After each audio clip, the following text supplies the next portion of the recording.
Okay, good morning, everybody. Today is September 29th, and let's go ahead and pick up where we left off before. Just very quickly, I want to remind everybody that we are having our first exam next week. We talked about that last time, right? Did we mention that? No, we didn't. Oh, okay. Well, then let me mention it now. We are having our first exam next week. Okay. I'm sorry?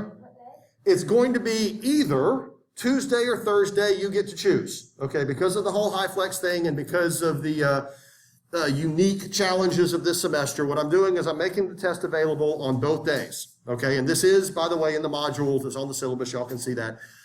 So the trick is, this is an in-person class, an in-person exam, okay, for everybody, even the folks at home. I'm giving this exam in class. You can show up on Tuesday and take it. You can show up on Thursday and take it. Either way.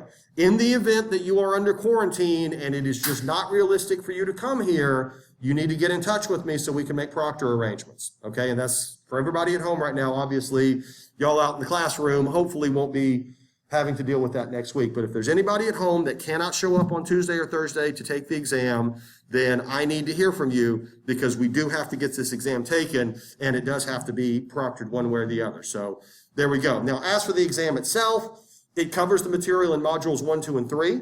There is a study guide. If you go into the Canvas, if you go into the modules, you will see a study guide there. Okay, everybody should see that. It's just a bunch of terms. If you have been taking notes, following the lectures, studying the modules, all of these terms should be familiar to you, but it's really kind of a guide to see if you have been doing that. So if you know the terms, then so far, so good.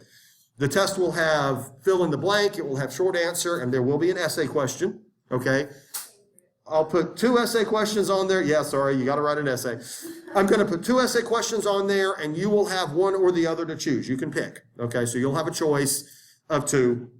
And on Thursday, I think before we start the lecture, I'll go into some essay topics because y'all kind of want to know that, and I'll post some essay topics on the website. So are there any questions about that?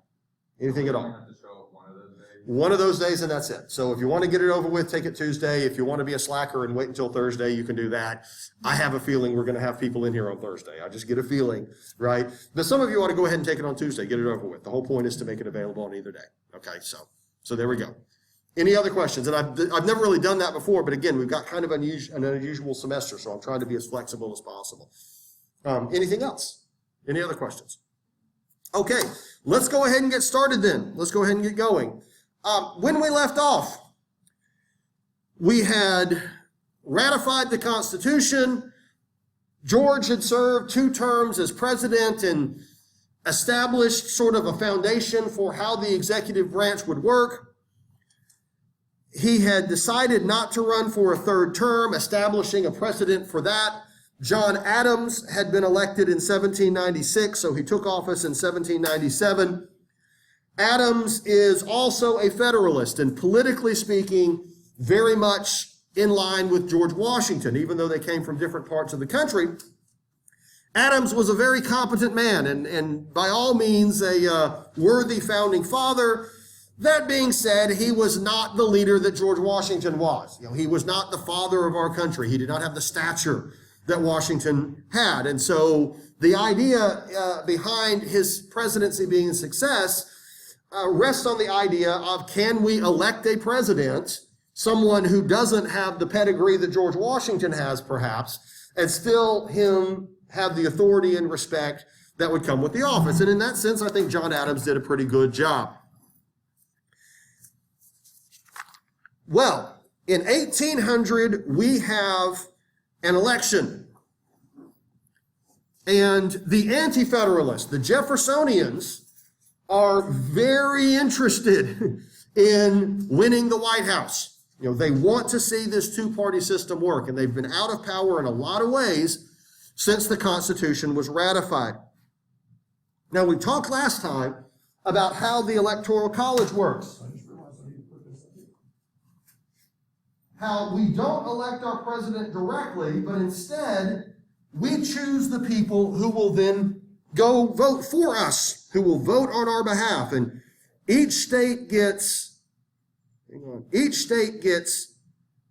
one elector for every senator and every representative that they have. Now, at the time, the Constitution didn't say that. It was a little different. It was the same idea, but the number of electors was different. There's Adams, an older version of Adams. But in order to win the presidency, you have to have 51% of the Electoral College. Now, in the event that the Electoral College is incapable of reaching a majority, the House of Representatives then chooses the president. So that is worth keeping in mind. Well, the election of 1800 is going to put this to the test. First of all, it is going to be a very bitter campaign, certainly by the standards of the day. George Washington ran without opposition. John Adams, with the third election, it was really more of a gentleman's affair. But now the Anti-Federalists are going to campaign hard. The Jeffersonians really want to see a victory. And so both sides now start engaging in propaganda. They're taking out ads in newspapers. Yes? Oh, okay. So anyway, they're taking out ads in newspapers. They're calling each other names. Jefferson and Adams really got kind of nasty. It got really personal. It's a good thing politicians don't do that anymore, right? Name calling and stuff like that. But back then they did. John Adams's camp accused Jefferson of being an atheist and godless, right? Jefferson accused Adams of being incompetent and old and befuddled and all of this. It's just a pretty modern campaign in that sense of the word. Well, how did it end up working out? You still got to work out how this electoral college system is going to work. And it ended up being a bit of a mess. You see, we didn't have two candidates, we actually had four. In the Electoral College, John Adams and Charles Pinckney were both Federalists. Adams got 65 Electoral College votes. Pinckney got 64. Over on the Democratic Republican side, the Jeffersonian side, Jefferson received 73 and Aaron Burr received 73. So nobody has a majority in the Electoral College. Nobody can win. And nobody is really backing down. Adams and Pinckney are arguing that America should focus on business and commerce. We should grow our economy. We should build banks. We should engage in foreign policy. We should have a stronger federal government. Let's grow wealth and prosperity. And, I guess we can all agree with that. The Jeffersonians were arguing that this is not good, that we should have a weak federal government, that we should be a nation of small farmers, that we should be relatively isolated from global events, that banks are definitely not good because banks put people into debt, and that if you want to buy land or if you want to buy something significant, you should save your money and buy it outright, that slower economic growth is not a sign of weakness, that it's a sign of maturity, and that if we allow the bankers to take over this country, our government will simply become corrupt. Unelected rich people will have the strings to manipulate everything, not good. Well, the Electoral College refuses to budge. The electors refuse to budge. And nobody has a majority. And over again they vote. And over again, nobody gets a majority. Now, at the time, the president was inaugurated in March, not January. And as Inauguration Day is approaching, we don't have a president.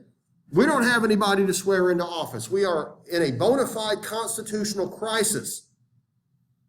Well, at the last minute, John Adams decided to be a statesman.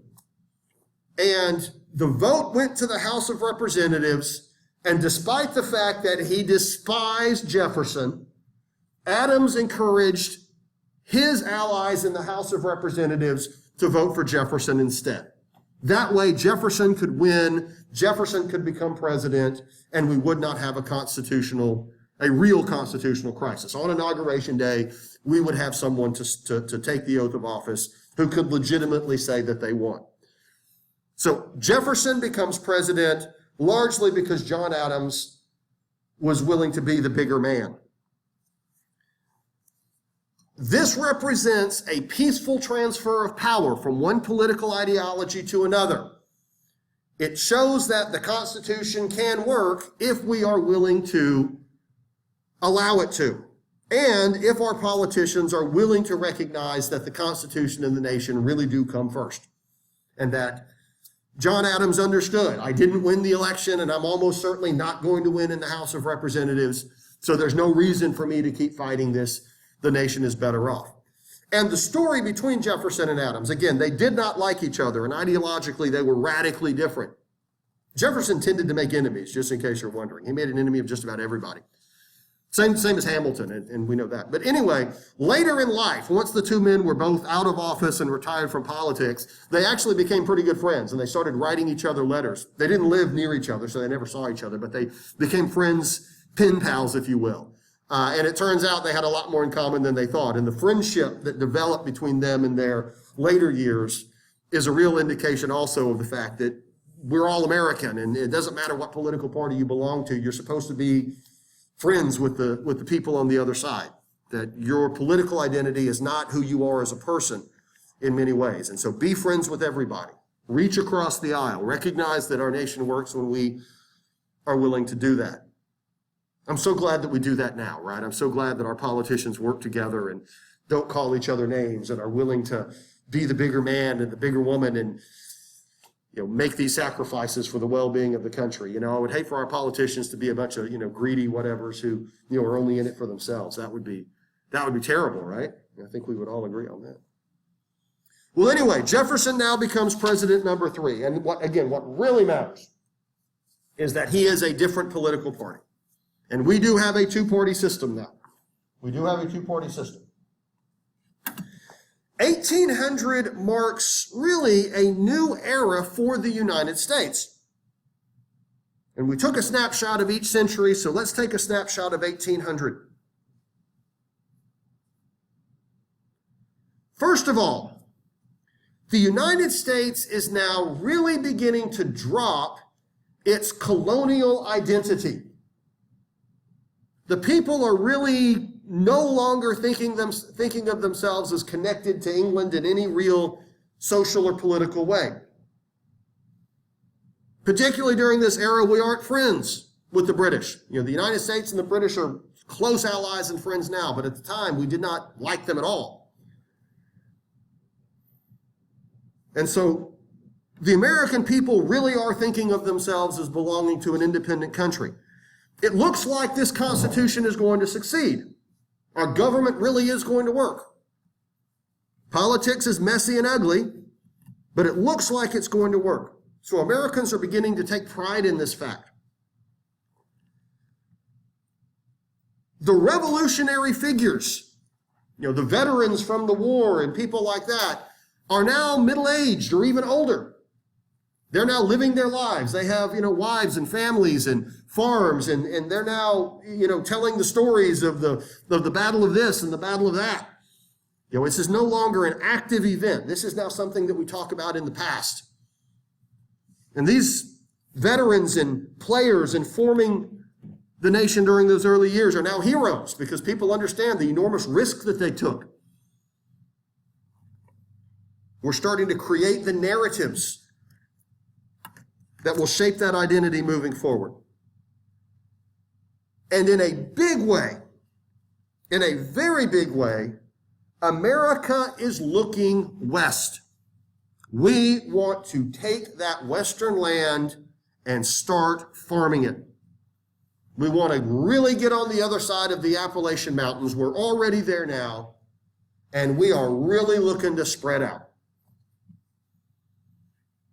There is just an enormous amount of land that is perfect for agriculture. And now we have a president in office who sees America as a nation of small farmers. We have a system in place that divides the land up and cuts it into plots that anyone can get. And if you want that land, if you want to become a yeoman farmer, if you want to go out there and plant your own individual flag and start tilling the earth, you can do it. It's possible. All you have to do is put the effort into it. Slavery notwithstanding, we know the complications there. You got to be white. 4 out of 5 Americans are farmers. And the overwhelming majority are the yeomanry, just ordinary small family farmers, not wealthy planters or anything like that.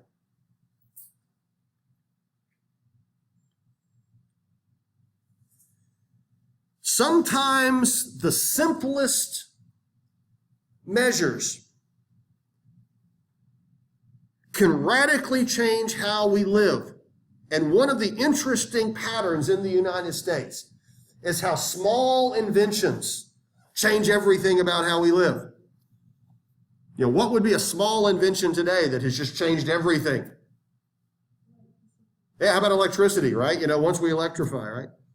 The transistor, right? The pneumatic tire, right? The internal combustion engine. There's just a few inventions that change everything. Well, one of these is going to be invented in 1793 by a man named Eli Whitney. Whitney was a Northerner. And when he was visiting a plantation in the South, he saw short staple cotton being grown. Now, there's 2 varieties of cotton. One is Sea Island cotton, but it can only be grown in a very select area along the Georgia and South Carolina coast. And the other variety is known as short staple cotton, and it can be grown in huge abundance south of the Ohio River, stretching all the way to the middle of the continent. Millions of acres are capable of producing short staple cotton. This is an industrial issue because this is also a time when European textile mills are really beginning to produce large quantities of mass-produced clothing. These new machines that they have invented, like the spinning jenny and the power loom, are now producing cloth and fabric at a rate that vastly outpaces anything that a human could do by hand, making clothing inexpensive and making a heck of a lot of money for these factories. But the problem is they don't have a raw material that can keep up with the machines. The machines are too good. And so they're running out of wool, they're running out of linen, they're running out of the material to make the clothing. Short staple cotton will work. And you can grow just gobsmack amounts of it south of the Ohio River, which means we can make a lot of money selling this cotton to these factories if we can overcome one hurdle. Short staple cotton has seeds in it. They're about the size of small peanuts, and there's several of them in every cotton boll, and it's real sticky. They're sticky seeds. And you can't run the cotton through the machines with the seeds in them. So we have to come up with some way to remove the seeds from the fiber. And nobody had been able to figure that out. And he saw this short staple cotton growing on this plantation, kind of in a little patch. And he said to the guy, man, that stuff is incredible. That would be perfect for those textile machines over in England. And the guy said, yeah, it'd be perfect. We could grow lots of it. But the problem is we can't get the stupid seeds out, and so it's not doing any good. So Whitney slept on it, woke up in the morning, and came up with the idea of the cotton engine, which he just shortened to cotton gin. And all it does is it has some hooks that spin through a screen, hook onto the fiber, and pull the fiber away from the seeds. And so what happens is you spin it, The hook pulls the fiber through and the seeds stay on the other side. It is ingenious. And it is mostly ingenious because of its simplicity. And all of a sudden, we can produce all the cotton we want and just remove those seeds lickety-split. It is a revolution.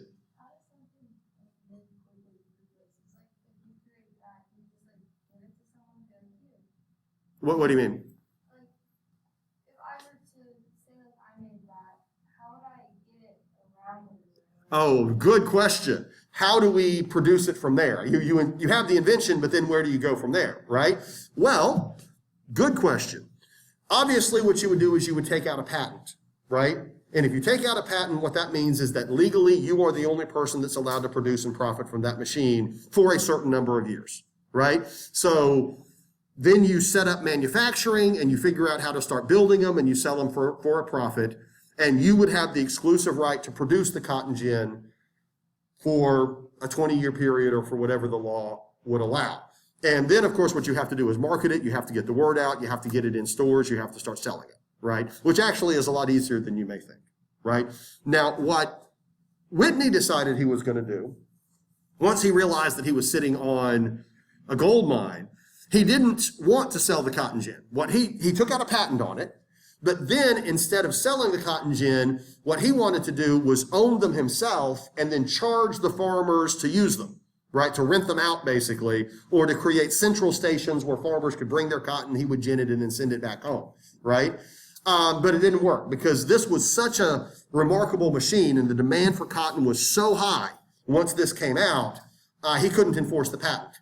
Copies started getting made so frequently, and it was so easy to produce that copies of it just started popping up everywhere. Once the knowledge was out of the can, there was just nothing he could do about it. So he never actually made any money on it. Yeah. But if he could have, what he would have done is hold that patent down and then control the manufacture of it. That's what you do. Don't worry, Whitney would go on and become wealthy in other ways. He sorted it out. He was an inventor that was he was a real genius. A real tinkerer, an early Thomas Edison. He was sort of a precursor to Thomas Edison. Anyway, all of a sudden, growing cotton becomes what everybody wants to do. And the textile mills over in England, the textile mills over in places like Belgium and France, and later in the north in places like Massachusetts, make it very clear that they will buy all of the cotton we can produce. Just as much as we can produce, they will buy. It's like tobacco earlier, right? If you grow it, we'll buy it. Well, that was the way with cotton. That was the way with cotton. This also radically changes the issue that never goes away, and that issue is, of course, what? Slavery, exactly. You see, up to this point, the going belief was that slavery was going to die a natural death. This is an institution that nobody really likes anyway, and as we move west, we're not going to bring slavery along, and that it is in the interest of the plantation states to abolish it, and it'll simply be legislated out of existence. But now, as with tobacco in earlier generations, there is such an insatiable demand for labor that slavery gets a whole new lease on life. This is the last phase of slavery in North America as it is associated with cotton. But as we start moving west, south of the Ohio River, slavery comes right along. And all of these would-be farmers are very much interested in using slave labor because we want to get that free labor producing that cotton as fast as possible. So the cotton gin made sure that slavery did not die a natural death.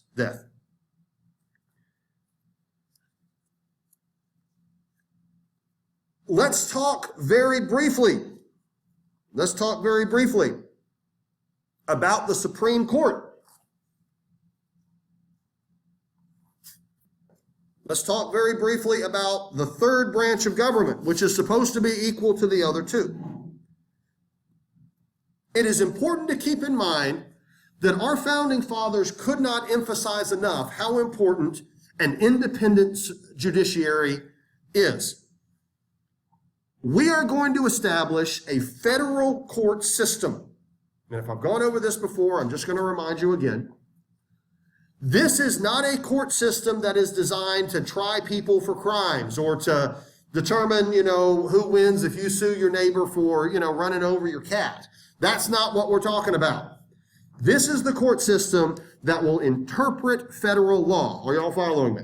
Right? If a federal law is disputed, if you have your idea of what it means and I have my idea of what it means, it is the federal judiciary that determines what that is. Now, the Supreme Court is not the only court in the federal judiciary. There's different levels of it. There is a first level, then there is a second level, and then there is the Supreme Court. So if I am going to go to court over a federal issue, the federal court tries it, and then, of course, if I don't like it, I can appeal to a higher court, and if I don't like that, I can appeal to the Supreme Court, and they may or may not agree to take it.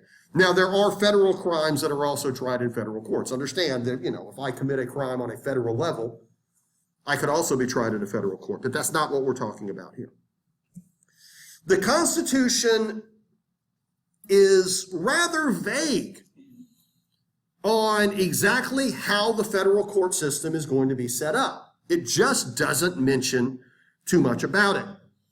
And when it gets down to it, our founding fathers wanted the court system to develop its own identity. For example, it doesn't say who can be a federal judge. You don't even have to be a citizen to be a federal judge because the Constitution doesn't outline any rules. The Congress decided that federal judges would serve for life. It would be a lifetime appointment. You can retire, but there is no term limit. And this is to make sure that as a federal judge, you don't have to worry about losing your job if you issue an unpopular opinion.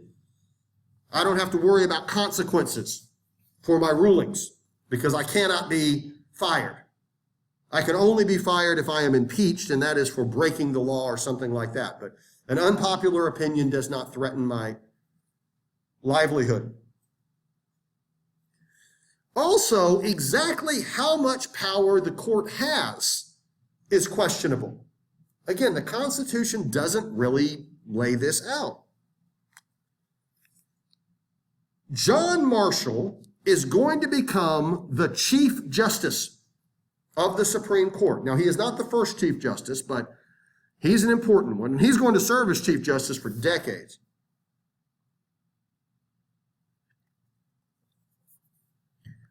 And you are probably not surprised to know that he believed the Supreme Court to be a very powerful branch of government. In his mind, the court had a huge role to play in how our laws are to be enacted. By the way, he and Thomas Jefferson hated each other. I mean, on a deep personal level, they were not friends. Jefferson had plenty of enemies. Shortly after Jefferson took office, the Supreme Court ruled in a case known as Marbury v. Madison.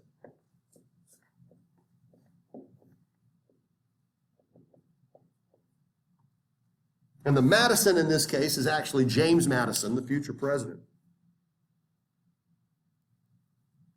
And this had to do with judicial appointments. It was kind of an obscure legal thing. The case itself is not important, except for the fact that it established the process that we call judicial review. And this is John Marshall. He comes up with this, and it is still in place today.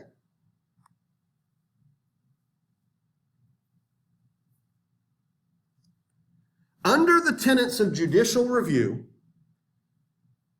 because the Constitution reigns supreme, the Supreme Court can strike down a law if it violates the Constitution. The Supreme Court can actually nullify, end a federal law if it determines that it does not pass constitutional muster. So the Supreme Court effectively has veto power. Now, I want you to think for a second. If Congress passes a law, it's up to the court to decide what the law means, right? The law means this, the law means that. We all agree there. But it doesn't say anything about actually striking the law from the books. Y'all can see how that's a step further, right? You know, I can say what the law means, but that doesn't necessarily mean that I can say the law doesn't exist anymore. Marshall says, yes, it does. The Supreme Court can outlaw a law under judicial review if it violates the Constitution. And so now, since Marshall, the court has exercised that power many times. The court has exercised that power many times. And within the court itself, we will see sort of two different philosophies that really do kind of continue up to the present day. They're actually stronger today than they were then. And everyone kind of has to decide which side they belong on when it comes to judicial philosophy. On the one side are those that argue that the only interpretation of the law is what the law actually meant at the time it was passed. And this is a concept known as originalism. And so we can only interpret a law based on what the people who passed the law believe to be the case. Let me give you an example. The Constitution outlaws cruel and unusual punishment. Y'all are following me there, right? I mean, it's in the Constitution, so we all agree. It also outlaws torture. Well, cruel and unusual punishment in the year 1800 would be very different from cruel and unusual punishment in the year 2020. Are y'all following me? And so if, for example, a prison decided that they were going to start breaking out the whip and, whipping prisoners within an inch of their life when they break the law, when they violate the rules, a court could say that's not cruel and unusual punishment because that was perfectly fine when that was passed. That was a perfectly acceptable way to punish people. But in 2020, someone could say, I don't think so. That doesn't really fly today. Are y'all following me? And so the opponents of originalism argue that we have to reinterpret these laws based on modern standards. That what the law meant then may not be what the law means today. We're allowed to reinterpret it. Otherwise, we'll get frozen in time. Otherwise, we'll have to permit behavior that's not acceptable. Y'all see where I'm coming from, right? I heard one argument by an originalist once that argued that the way you change the law is you have to amend the Constitution. You have to come up with a new law. You can't just reinterpret the old one. There was an amendment passed right about 100 years ago giving women the right to vote. Y'all are certainly familiar with that, right? Everybody in here knows that women did not have the right to vote in this country. Not entirely true. Each state determines who has the right to vote. And so there were actually states that allowed women to vote at that time. The federal government didn't say who or who couldn't vote with regards to your sex. But for some reason, we decided that we needed to pass an amendment specifically saying women have the right to vote.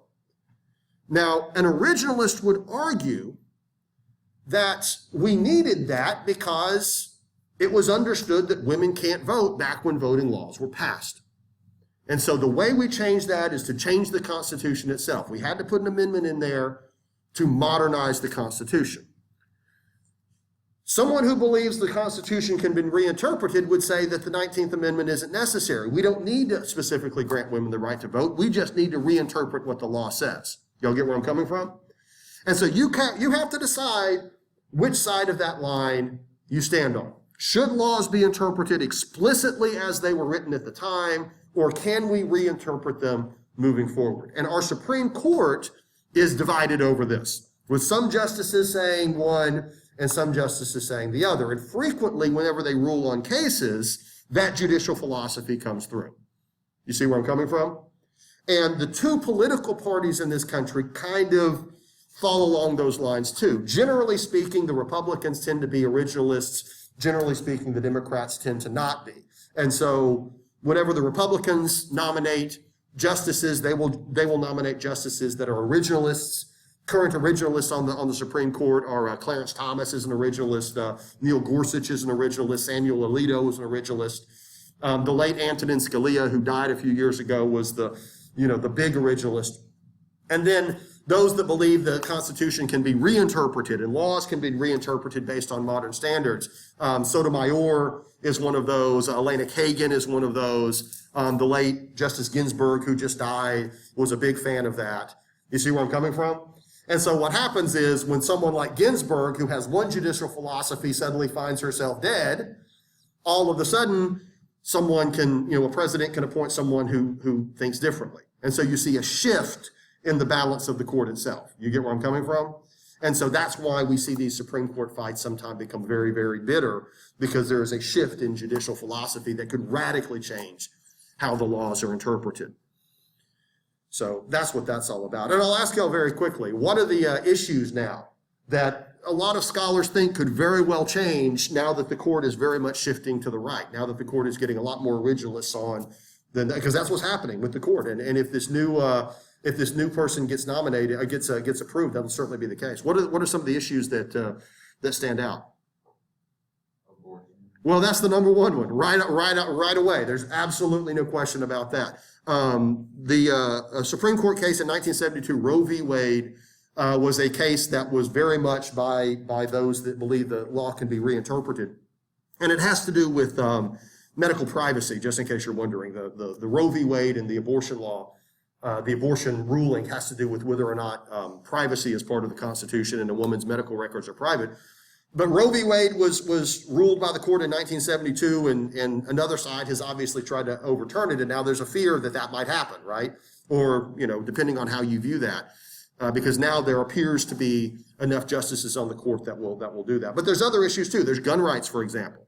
Gun regulation. We talked about that before, right? What does it mean for the Second Amendment? Does the Second Amendment you can own any gun you want, or does the Second Amendment mean that we can regulate them? Well, an originalist would say you should be able to own any gun you want, right?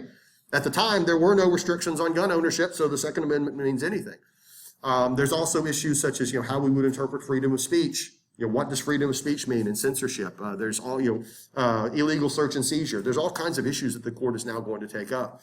And the court could very well go in different directions now. So you need to vote, right? Maybe you agree with this, maybe you don't. I'm not telling you what your opinion should be, but I am saying you need an opinion, right? I'm saying you need to know where you stand on this because this does affect you. And so that's the part that really matters here. As I mentioned earlier, John Marshall did not like Jefferson, and Jefferson did not like him, and they had very different judicial philosophies, but Jefferson was president and Marshall wasn't. And there was a big scandal involving Aaron Burr that I won't get into, where Marshall really stuck it to Jefferson and Jefferson stuck it back to Marshall. But we won't get into that because we have to keep going. In 1803,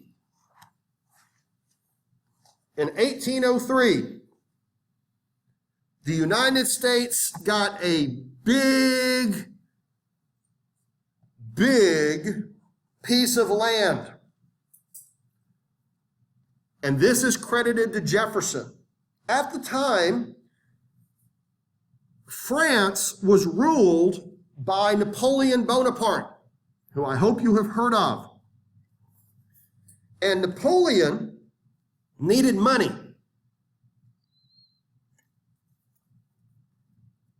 Napoleon was very much rising in power.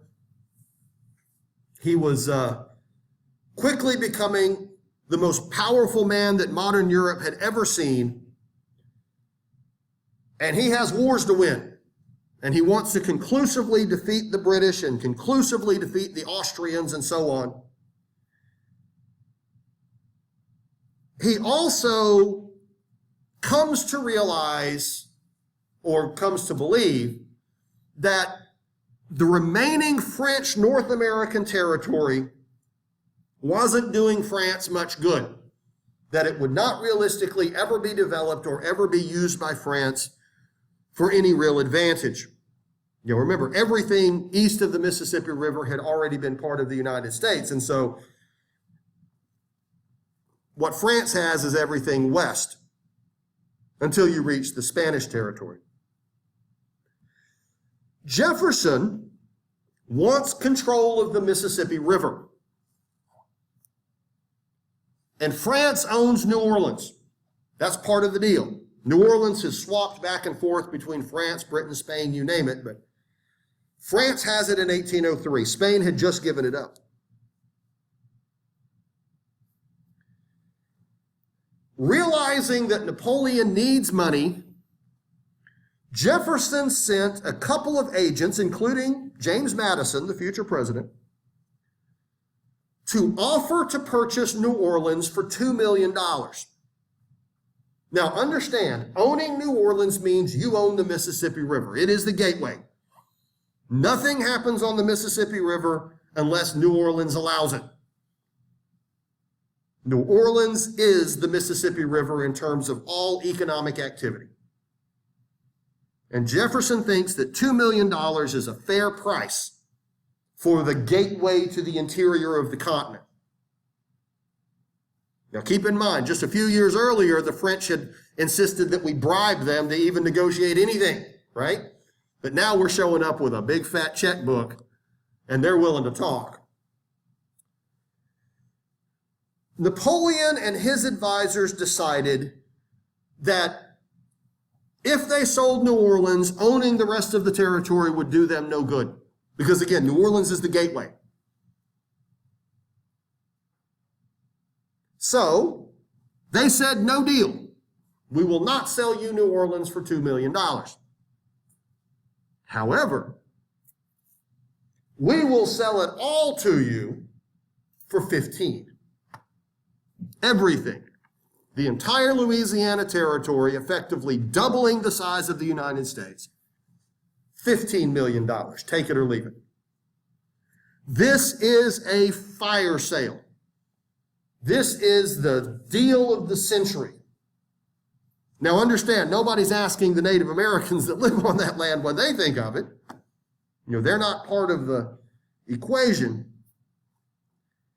Immediately, and excuse me, it wasn't Madison, it was Monroe. I think I said James Madison was there. It was James Monroe that was there.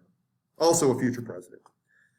Immediately the answer was yes. Now what's supposed to happen is he's supposed to come back, he's supposed to confer with the president is supposed to talk to Congress is supposed to approve it. There is a process for spending $15 million, which is a heck of a lot of money to the US government back then. But we're not doing that, forget it. The answer is yes, right there. I mean, if somebody shows up with a deal that good, the answer is yes, and that is exactly what the answer was. Jefferson was praised for this. The minute Monroe comes back with the news, I didn't get New Orleans, I got all of it, but we're going to give them $15 million, it was immensely popular. Nobody had a problem with it. Again, the deal of the century. Doubling the size of the country, opening up so much land, it will take generations to even put people on it, much less improve it and settle it. At least that's from their perspective. There is now open discussion of perhaps acquiring territory that will take the country all the way to the Pacific Ocean. With Spain becoming weaker, with the Pacific Northwest still being effectively unclaimed by any European or Western state, we might end up all the way, which would put the United States in the most advantageous position of any country on earth in terms of ocean access, resource access, potential to just become an empire. So Jefferson was easily reelected in 1804. His popularity went through the roof. You get the idea. So now Jefferson has a second term in office, and things do not go so well. Jefferson's first term was a smashing success. His second term, unfortunately, not so much. And it gets back down to Napoleon, sort of. You remember the impressment of sailors, right? You remember that European powers will stop American ships on the high seas and take off the cargo or take the sailors. Well, this starts happening again about 1805 and 1806. And that's once again because Britain and France are at war with each other. And so any American vessels headed toward France, Britain will stop. Any American vessels headed toward Britain, France will stop.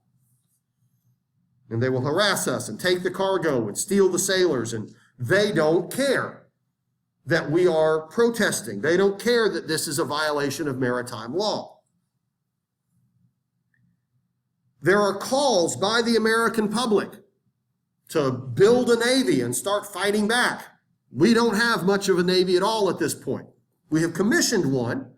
We're starting to build a few warships, but we're not even remotely close to having the kind of power that the British and the French do.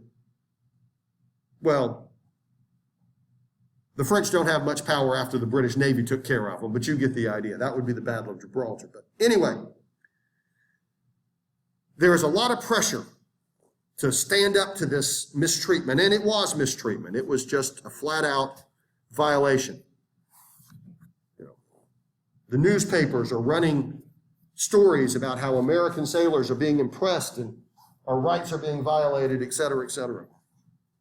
Realizing that we have no chance fighting the British, none, not a chance, Congress, with Jefferson's support, passes the Embargo Act. Congress, with Jefferson's support, passes the Embargo Act. There was an incident in 1807 that brought this to a head. An American vessel, the USS Chesapeake, was out on the sea, and a British warship, the Leopard, tried to stop them. And they were going to impress the sailors and do all of that. And the American captain had had enough. He was sick of it. The answer is no, we are not stopping for you. We are a sovereign vessel and you cannot stop us. And so he told the British to shove it. The British fired a couple of shots across the bow. The American decided to play chicken with him. And so the captain of the Leopard actually fired on the ship itself. And it did some damage and it killed a few American sailors. And this, of course, infuriated the American public. The British have really crossed a line here by actively firing on an American vessel. Jefferson was smart enough to know we cannot go to war with Britain. We can't do it. Again, this is a elephant versus a mouse. It's not going to happen. So the Embargo Act was the compromise. And under the Embargo Act, very simply, we aren't doing business with Britain or France. We're cutting them off. They don't get our tobacco. They don't get our cotton. They don't get our anything. No goods, no business will be done with the British or the French. And either nation that is willing to stop impressing us, we will do exclusive business with them. If the British promise to stop it, we will do gangbusters business with them. Now, you would think that this is a pretty good move. Stop impressing our sailors and we will be your friend. It's that easy. It's not complicated. Turned out to be a disaster. The British and the French were not prepared to treat us as equals at all. They understood that we need them more than they need us, so they told us to stuff it fine. And of course, what happens whenever we quit selling goods to them on our end? Yeah, we lose all that money. And our economy collapsed. The United States economy absolutely tanked. Because if you are a cotton farmer, if you are an indigo farmer, if you are a hemp farmer, if you are a tobacco farmer, if you are a rice farmer, you have nowhere to send your goods. And this hurt us a lot more than it hurt them. And it's no surprise that very shortly after this started to bite, an underground black market started with all types of smuggling taking place as producers had to get those goods out and get paid somewhere. And so the embargo turned out to be something that we relatively easily got around, which only makes Jefferson look bad. It makes the people doing it angry. They don't want to be. Jefferson turned out to not really have a good handle on this.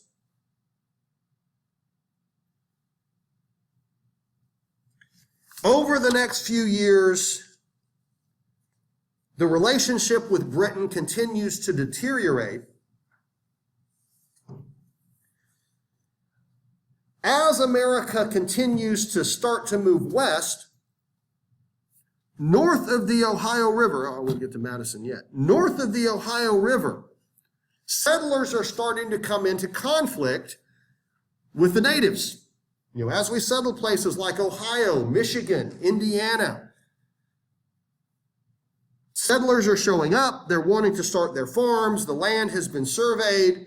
Big surprise, the native tribes there are not too happy with these white people being there. Now, also, we have negotiated some treaties with them, and we do have areas that they're going to let us settle as long as we promise to be peaceful about it. We're trying to establish good relationships with them, but as we've discussed before, the settlers never seem to be willing to stay on their own land. The settlers never seem to be willing to respect the sovereignty of the natives. And so fighting's taking place. Warfare starts breaking out. And this has happened throughout the 1890s, and it really ramps up as we start to move, the 1790s. And so at the very same time that this Embargo Act is going on, we're having a tough time out there on the frontier.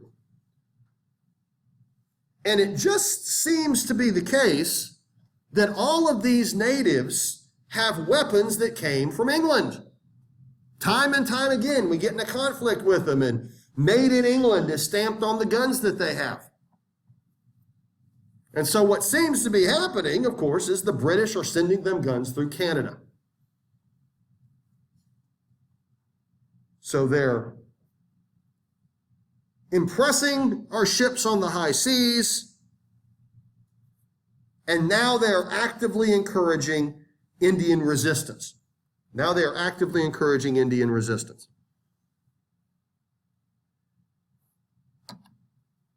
Now, what we need to keep in mind on that note is that the Western Indians now are not the same Western Indians that we will be talking about next semester. I'm talking about Western Indians that are still east of the Ohio River. East of the Mississippi River. Y'all understand that, right? In areas like Kentucky and Tennessee, by 1800, the natives had largely been subdued. Tribes like the Cherokee, the Chickasaw, the Choctaw, they had largely been subdued. Not further south, not in Mississippi and Alabama. The Creek were still strong. North of the Ohio River, in 1794, the Shawnee had been defeated at the Battle of Fallen Timbers.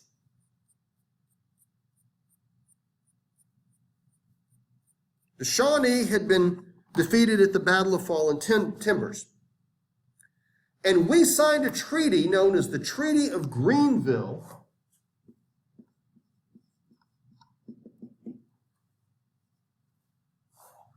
And this opened a lot of that land to white settlement. And it wasn't as if the Shawnee wanted to do this, but they didn't have a choice.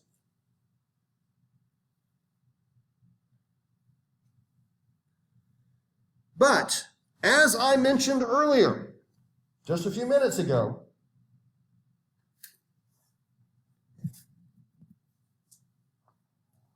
the settlers are not staying on their side of the line. The settlers are not really respecting any of the boundaries that have been established. And in 1805, a new leader emerged known as Tecumseh.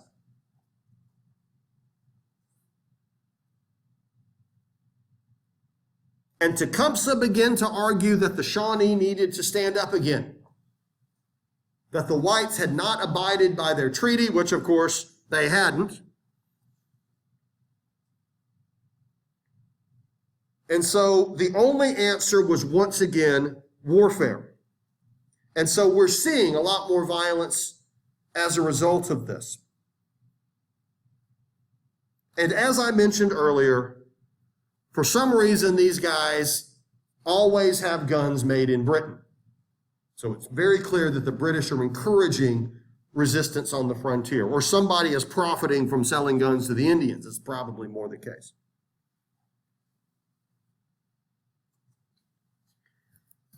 Jefferson left office in 1808. He left office in 1809. He did not run for a second term. He did not run for a third term. And the new president, president number 4, will be James Madison.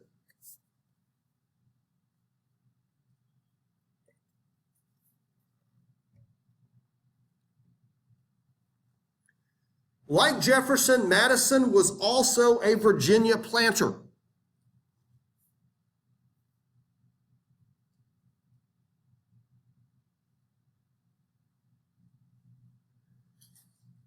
He is often considered the father of the Constitution because it's understood that he was very influential during the Constitutional Convention. More than any other, the Constitution was sort of framed around his ideas. And he broke the rules that they had established. He kept a detailed journal of the proceedings, even though he wasn't supposed to.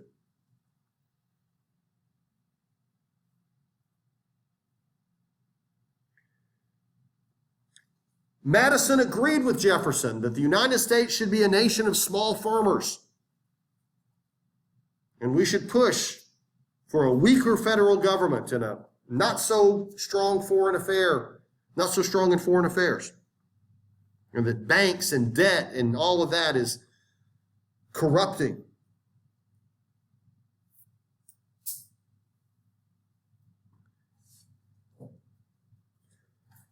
The problem is there is an enormous amount of pressure being put on him to push back against the British. Now, the Embargo Act is eventually repealed. No surprises there. But the United States has got to figure out how it's going to relate to the rest of the world. And more and more, the American people are insisting that we can only survive as a nation long term if we are willing to stand up for ourselves, if we are willing to draw a line and fight back when the British arm the Indians in the West, or when the British impress our sailors on the seas. That as much as we want to be isolationist and as much as we want to avoid a big army and a big navy, you can't succeed as a nation without defending yourself. We were now building a navy.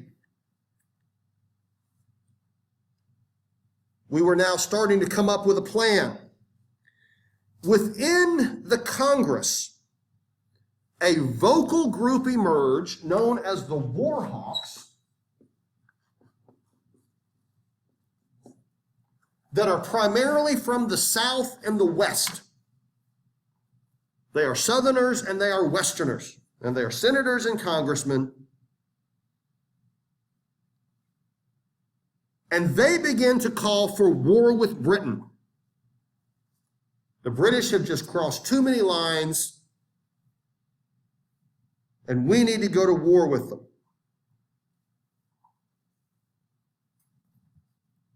Oh, this is Montpelier, James Madison's plantation. It's not that far from Mount Vernon, where Washington was. They're both actually pretty close to each other.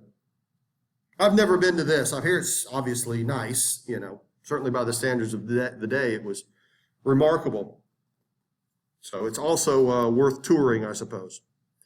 Here is more propaganda from the era. The British are selling the Indians guns, and the Indians are out there, attacking the Americans.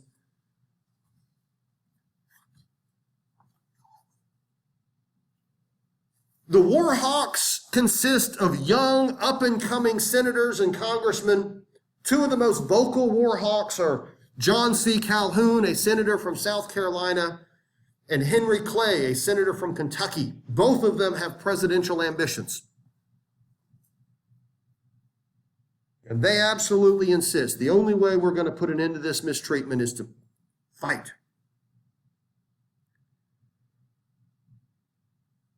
So, bowing to public pressure and a declaration by Congress, Madison agrees, and in 1812, we declare war on Britain. Hence the War of 1812. Now, we had built 12 modern single-deck warships, the flagship of which was the U.S. Constitution, the USS Constitution, taking pride in the fact that we have this new Constitution. This is a modern ship. It is fast. It has a whole row of cannons that will be more than happy to fire in your direction if you try to stop it on the high seas. The USS Constitution is by all measures a modern warship by the standards of the day, and we are proud because we have built 12 of these. And so we've got a Navy. Britain, show us what you got. We're declaring war. This is the HMS Victory. It has 3 levels of guns, a crew of 176, a ram that will go through the USS Constitution without slowing down, and they have 180 of them. So you can kind of understand why Jefferson was reluctant to go to war with Britain. This is not an even match in any way. Now, there are a couple of advantages that we're going to have against a global superpower like Britain. One of which, of course, is just like with the American Revolution, any war that they fight has to be fought from a distance. We're doing this all over again, after all. People had seemed to forget that we lost just about every battle we fought with them during the American Revolution, but, the old veterans are heroes now, and we beat them once, we can beat them again. There is also a belief, and there's validity to this, that the British aren't going to be much interested in a war with us, because you see, in 1812, we are at the absolute peak of the Napoleonic Wars, and Britain is very much more interested in defeating Napoleon than it is in messing with us. We are a side item to them. We are irrelevant to them in any real sense of the word. In 1812, Napoleon is invading Russia with his Grand Army, and at the time that he invaded, nobody knew that it would turn out to be a disaster for him. And Napoleon was at the absolute zenith of his power when we're calling for war with Britain. And we realize Britain is going to be occupied fighting the French, and we can probably beat them here. It's very possible that if we declare war on them, they'll probably just negotiate something and it'll be over with. Everything about our declaration of war was miscalculated. Britain was easily able to blow the United States apart. Britain sent over a small group of their professional soldiers. They sent a few warships. We got beat, and we got beat badly. The first year of the war went bad. The second year of the war went worse.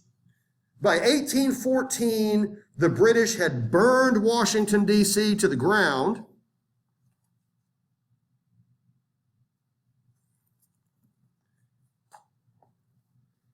Pretty much defeated every army that we sent against them. They also burned the Library of Congress. They burned the whole city, but the burning of the White House in 1814 was the most notable part. Our government was in utter chaos, and because the South and the West had dragged us into this disastrous conflict, a group of New England states held a conference at Hartford, Connecticut, where they discussed seceding from the United States, forming their own country and making a separate peace. And this is known as the Hartford Convention.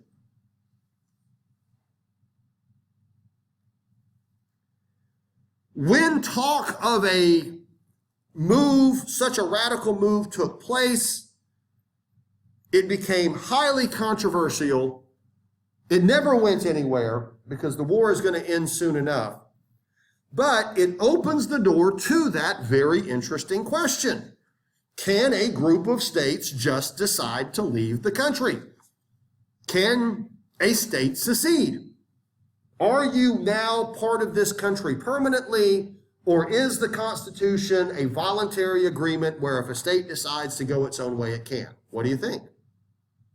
Well, they haven't answered that question yet, have they? Now, we're going to answer that question in 1861, and the answer is going to be absolutely not. You cannot secede at all unless you want to see the South invaded and crushed and, Georgia burned to the ground and Vicksburg captured and everything else. Abraham Lincoln has his own answer to the question over whether or not secession is something that states can do. But now we finally have a group of states opening the door to that concept. Let's discuss the idea that if the federal government is not doing what we want it to do, these crazy Southerners and Westerners declared a stupid war, and we are now dragged into it, can we walk away? Well, interesting question, isn't it? And it reminds the country that we're a pretty diverse place, and we have different regions with different interests, right? The people in New England don't have to worry about Indians on the frontier, so they're not worried about that. And the people of New England are not exporting tobacco and rice and cotton and indigo, so they don't have to worry about the embargo either. You see what I'm saying? So the Embargo Act and the violence on the frontier didn't affect them the same way it affected the Southerners and the Westerners. And so each region is going to represent its own interests in Congress, right? So what happens when that issue becomes something like the tariff, where one region benefits from the tariff, but one region is hurt from the tariff? Or slavery, where one region wants to keep slavery and one region very much wants to get rid of it. Can we come together and sort it out on a federal level? That's the question we're going to have to deal with. But anyway, we've also got to find some way to win the War of 1812, or pretend we won. We didn't win, we lost. But we've got to come up with some way to pretend we won, and we're gonna find a man who can do that for us. Okay, everybody. Now, want to remind you, definitely be going through modules 1, 2, and 3. There's a lot we didn't talk about. Test next week, okay? So, but we're going to meet on Thursday, so we're not done. But I'll talk to you later.